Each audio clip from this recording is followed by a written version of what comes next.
Hey, welcome, all my right thinkers. Thanks for tuning in. Check out your boy, P-Funk, thinking right out here in my lab, and I'm back in the book. I got a nice little lesson for you today, and it's going to answer a few questions I used to hear a while ago. Good stuff. It's called Development of Devotional Love for the Divine. Good lesson. Let's rock. Rightisms, 25 rules led by. Storytelling, story with a message. There's a message in my stories for life. I give you life lessons. You tune in to receive them. I appreciate you. We got a good thing going. Let's do what we do. Right thinking mission is to enlighten, inspire, educate, and motivate you, the individual, to a higher spiritual level of enlightenment. Right thinking way of life through mental and spiritual discipline, practice daily, will help and guide you to attain your goal of reaching spiritual enlightenment, aka know thyself. My mission is that all right thinkers know thyself. If you're a right thinker, your goal is to know thyself. You see where we're going with this? Okay, so let's get there together. I asked the question, do you know you?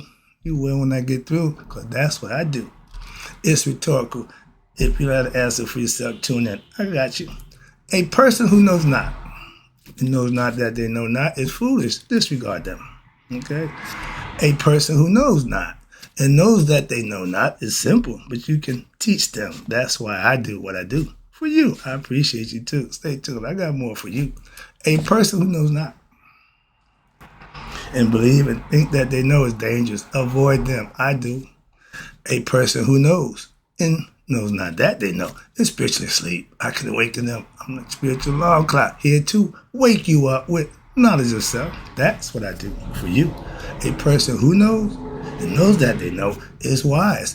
Follow them. All these persons reside in you, right? Thinkers, know thyself and too. Might be true. We're going to talk about the development of devotional love for the divine.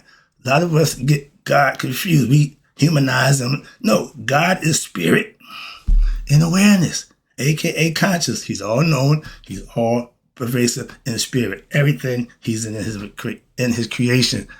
We need to become mentally. He gave us this thing. The brain is the most sophisticated machinery known to man, and he gave all of us our own. Some of us use them, some of us don't. But again, your choice. I'm just trying to help you use the best way to get the benefit of it. But let's talk about this concept of loving and being devoted to God, not for what's going on in the world. Let me get to the lesson. I'm about to give a lesson before I start. All right, let's go. Many people have been soured on the idea of supreme being, a God. Why? Due to their experiences with what? Religions. Let's start right there. I've been telling you, I've been trying to tell you, let me tell you again, it starts with religion, watch this, and their experiences with the world through the religious eyes. Some people even believe, a lot of y'all, that talks of religion and gods are the basis for what? The major problems in the world and the fanatical violence which humanity have been throughout history.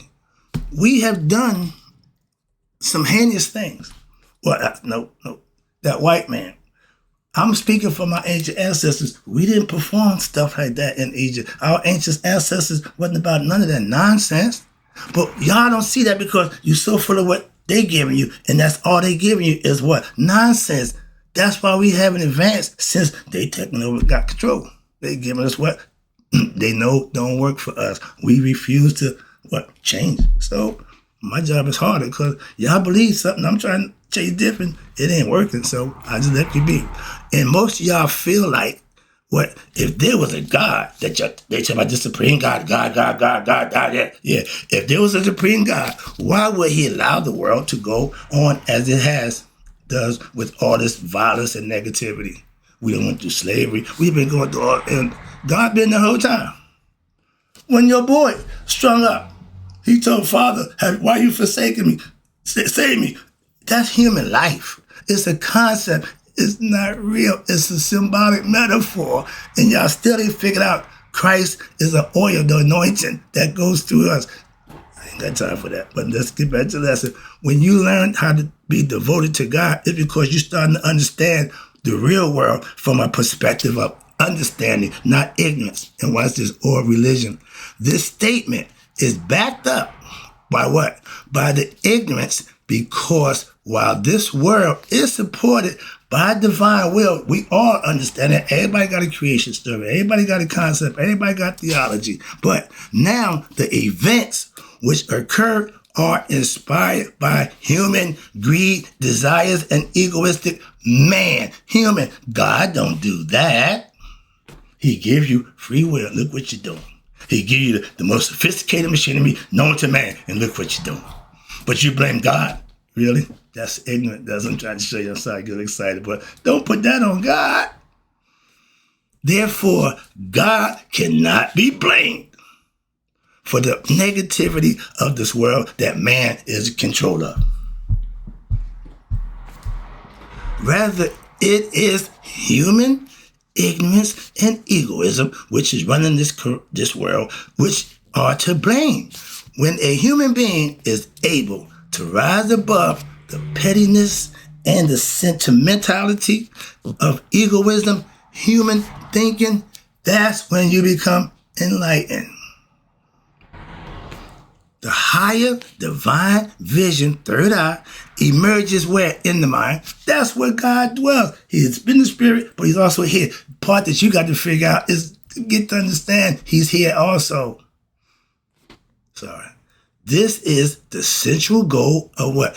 All spiritual practice and meditation in particular, is to get you to get communion with God through what? The mind. Not this. When you become reconciled to what? To the understanding that you, yourself, are the one who what? Caused any pain and sorrow in what? Your life. You want to blame somebody else for what you did? Remember, you reap what you sow. What you put out, what you get back. Moving on. And that you have the what? You have the means to what?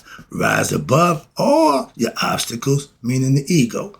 Now, then you can begin to see that what? That God, or the ultimate reality, which is the innermost self within you, feet got to moving now, has been waiting all the time with open arms to what? To receive your love and to give it in return. When you go to God, don't he return it?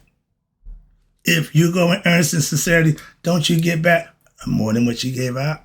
I didn't know what abundance meant until I started doing right and living right. Not became Christian, living right and earning my blessings from a higher power.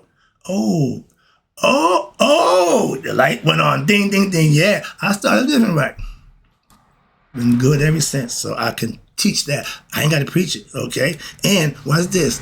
When you realize the innermost God is within you, now he been waiting for you all the time. And when you give him love, he give it back what? Okay, before I didn't get to fit and read the sentence. He give it back 1,000-fold. That's abundance. I didn't know that. Again, I do now. From what? Experience. You couldn't tell me that. Why? I ain't trying to hear that nonsense. But to experience it, Scooby-Doo, rut-roll, makes a whole lot different now. It hits a whole lot different. Trust me, and I'll get it. So therefore, you should allow your mind to flow towards the divine. I'm God conscious. Why? I got my mind on God and God on my mind. When all the time, that don't make me a damn fanatic running around hooping Lord, praising Lord. No, I just live right. Calm it down. That's all you got to do. All that praising and running around hooting out, oh Lord, yeah, that don't help nothing. Your actions is what he recognized. You can shout to the top of your lungs till you get hoarse. Devotional love will enhance all spiritual practice. You got to want. I went looking for the truth, God, I guess, but back then I didn't know. I want to know the truth. I need to know because I'm tired of being lied to, and I'm looking for the truth. I did it for myself. And nobody told me the truth. I wouldn't have found it for myself. I'm sharing the truth with you. Why? Because I found it. And all I can think of, boy, wait till I tell the people about this. Remember Richard Pryor? I still do the same thing. Why? When I found God, I'm telling everybody about God. You gonna do that? You gonna tell people you talk to God? Why not? That's the truth. from my perspective. So, yeah, excuse me, I get excited. But you can only do what this thing do. And this is a bad thing right here. All you got to do is use it. And when you have spiritual discipline practice daily, you are hastening what? The disillusion, meaning your ego self is starting to acquiesce. He got no say-so now. So now you're being your best self. You hasten the disillusion of what? The egoism. Ding, ding, ding. Which is your primary obstacle for spiritual realization. Your ego is your main problem. If you don't get past that, that's your Goliath. If you don't slow Goliath, you ain't never going to get where you want to go. Why? Because he's hindering you, scared, fear, false evidence appearing real. It's all in the mind. Again, it goes back to this thing here.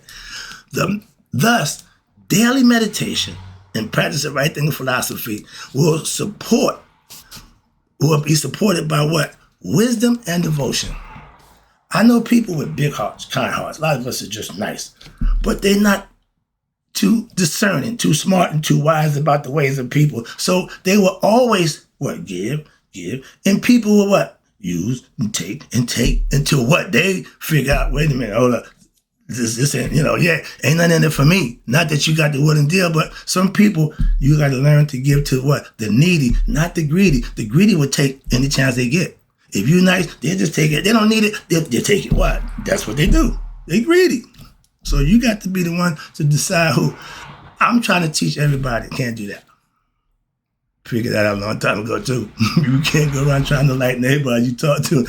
No. So I got to turn it off sometimes, turn it down, just be a regular person and just go through life. Okay? And that's hard for me because I like to teach. So, yeah, if I'm talking, I'm teaching. So I get it. But you got to know who to talk to. Sometimes talking to the wrong person is waste your time. You got to realize that. I do it real fast now. So, okay. But this is a phrase from the ancient Egyptian proverb. It says, seeketh God, thou seeketh for what? The beautiful. That feeling that you get, that euphoria, you only get that from inside, not outside. You can't get that outside. The orgasm you get from the physical, and then all of a sudden, yeah. But imagine that without the other stuff. Mental orgasm, I told you that a long time ago. Man, I love what? The feeling of being one with God. That does it for me.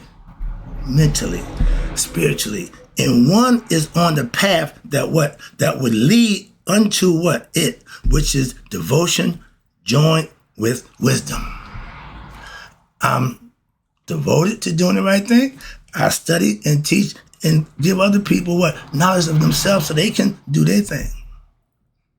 Can't be ignorant doing that. Had to get that in. I'm not going to relax. I'm relentless. You don't know me, so trust me. I'm not stopping. They know who I'm talking about. My man called me, dude, who pissed you off? Yeah, well, it happens. So, yeah. He said, ooh, yeah, I'm not done yet. I said, I'm not done. He said, ooh, I said, yeah, you don't want to be that person. So, because it's you got to deal with it, okay? Many people shy away from what? Sentimentality. They'll say, I'm not emotional or sentimental. Yet, when it hits home, everybody is. It's an emotion. You just got to learn how to control it. I have emotions. Some people think I don't. Why? Because I don't show them. Why? I don't need to. They don't do nothing for me. Having them is fine. But letting them run me? Hell no. But y'all love to live through your emotions. I don't subscribe to that theory. That's why it look like I don't. But I do. My feelings get hurt when people say things and nasty about it. I get personal. I just deal with it different. So, yet, what? Even intellectuals, wise men are what? Sentimental about what? Their particular form of philosophy. I'm sentimental about what I do. Yeah, this is personal. And when you attack it, you're attacking me. Dig it? So everyone is sentimentally, in one way, sentimental, in one way or another. We're human. That's part of being human. In emotion, that's an emotion, human emotion. But furthermore, deep within the heart of every human who has a heart, human being, there lies an innate desire, what? Of love. That's God.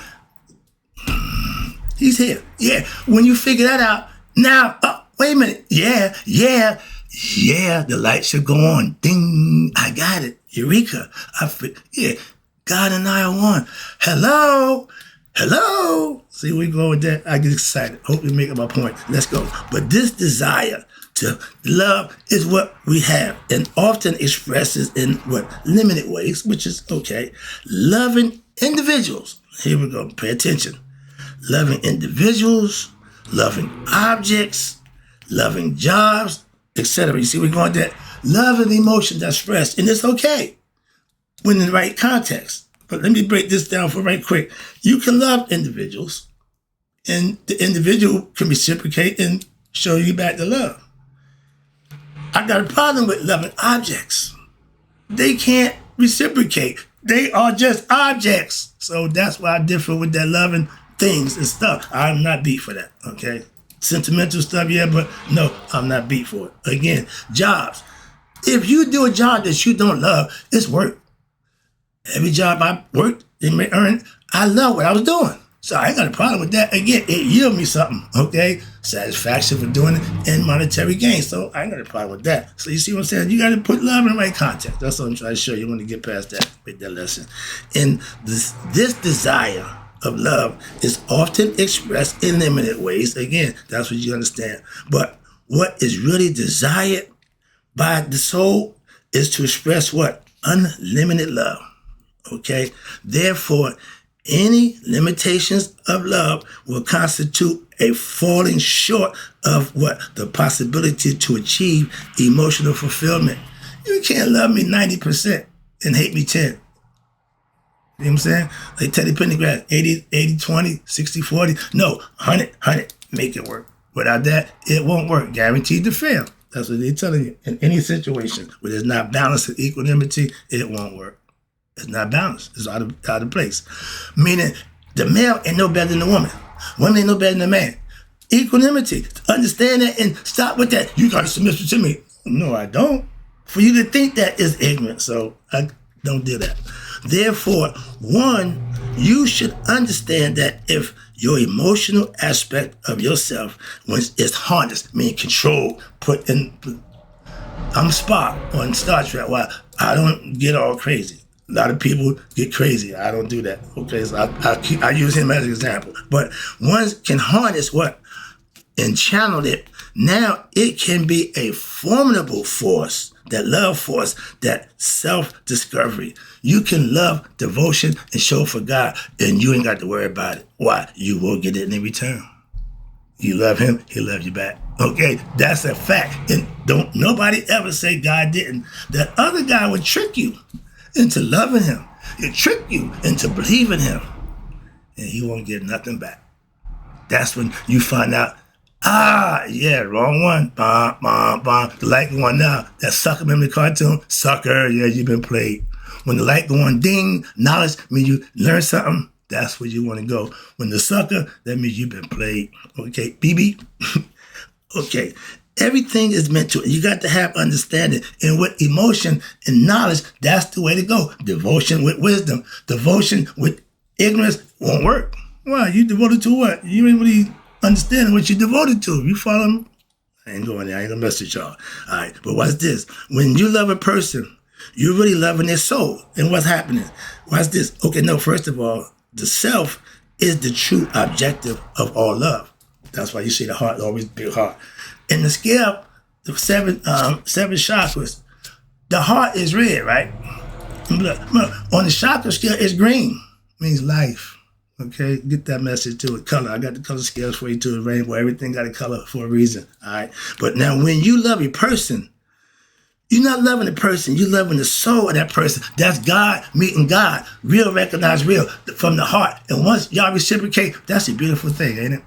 I have what I call spiritual relationships, where we meet on that level spiritually and consciously. That's the best relationship you can have. Why? Ain't no physicality. Ain't none of that. Me and my mother-in-law talk on the spiritual level all the time. I got to do it in Arkansas. Ain't met face to face. We talking a whole nother level. Me and my pastor, another level. So it's certain people you can do that with. A lot of people you can't. I just wish there was more people that they could. But they're telling you, when you fall in love, you fall in love with, I love my wife because of her heart. See, right there. Damn, perfect example. Okay, living the truth right there, in which is sustaining what reality of that person and giving you life, the soul, the spirit in you. But when you love an object, oh, I'm glad you're taking this one. You are really loving the soul of which that object is sustained by, in reality of that object. Remember, God creates everything, so he's in everything. I get that. But this is the basis of what we call spiritual discipline known as devotional yoga. I gave you that one before. Christians are devoted devotional yogis. And I ain't got a problem with that. Why? Because they live it. They relish in it, and they get the rewards for it. That's why they do it. I understand that too. It involves you developing what? A greater and greater attachment for God, to God first, by learning. We don't want you to be ignorant. We need you to learn about God. How? Through spiritual scripture. Y'all got the Bible. My pastor is versed in that book. Man, he used that book like I use my right thing of philosophy. And we use the same concept. Yeah, I get it. You got that thing. I got my thing. What we got. And we serving the same God. So we don't compete. It ain't challenging. We doing what we do. That's the best part about it. When you have wisdom and the teachings are given to you, you follow. And from here, you're now developing what? Inner faith that there truly is what? An entity which transcends all. If you ever been praying, and your prayer got answered, who you think answered it? The God that you believe in. That's what they try to show you. Your faith. Y'all walk by faith, not by sight. You can't see God, but you believe in faith in him to bless you if you what? Do right. That's what you live for. I get it now. I understand. I know what they mean by live by some things. It's symbolism and understanding. But sometimes they get it right, sometimes they misinterpret. But that one they got on spot on. Okay. Now, ordinary love for objects is limited. You know, it's new. You want it, you always desire. Okay, I get that. If you love a car or a house, it cannot reciprocate, and you could even lose it. You only love it because it's yours, an object. It don't love you back. It just gonna be what it be. So again, that's why you gotta be careful about what you emotions that you put into something that it can't reciprocate. That's all. And similarly, if you love a human, okay, watch this. Same thing. A human being, sometimes what? They cannot love you back and reciprocate. Hence divorce, parting ways. Either they do to what? Their own egoism, selfishness, or impairment, ignorance, or sometimes death. But they may someday even hate you. Your loved one, 1 minute y'all love each other, next minute bust outside to love, hate. That coin goes up. When it lands up, face up, love. Flip it again, face down, hate. Understand the concept. That's it. How you use it's on you. It's just what it is. When you discover true love for God, you awaken. You become anointed. Why? Because now it's in the head. It ain't in the head. No, it's in the head. Now you have a whole different perspective. Everything changes. And watch this. When you discover true love for God who is within you, there can be no longer a separation and no reduction in your love for God. It goes on and increases and expanding. The more you give, the more you're going to get back. And the more you're going to give, that's reciprocity, okay? That's at its best. And this is what you Christians call the glory of what true devotion. They say Christ, I say God, to make a difference, but I got the concept, I understand it. But the fact that they putting the work in to make it happen. So that's how it works for them. It is like a perpetual love affair of joy and bliss. What? Just knowing God, knowing I'm one way. I love my God. I just relish in my God. So I get it. They do Christ, I do Maya. Let's go. But unlike that feeling, not unlike the feeling of what? Young love, being their first love, no, it's a big difference. Or a mother's love for the child, totally different. Now, in both those cases, there is a constant awareness of the loved one, and no matter what activity one may engage in, love for God is more exalted and more magnanimous because what? It is infinite and eternal. It's in you. You can't get no better than that. It don't get no higher than that. And to love yourself like that, that's the goal of right thinking philosophy, to get my right thinkers to reach that level within themselves. I'm just trying to help you get there. I'm there. I know. Trust me on that one. And in closing, right thinkers, may you all live to be 100. Me, 100 miles a day. So I know my right thinkers who developed that love for God and find out for themselves they one with Him and passed away. When we leave, we go back to Him when you get it right. Trust Mr. Right. I got you.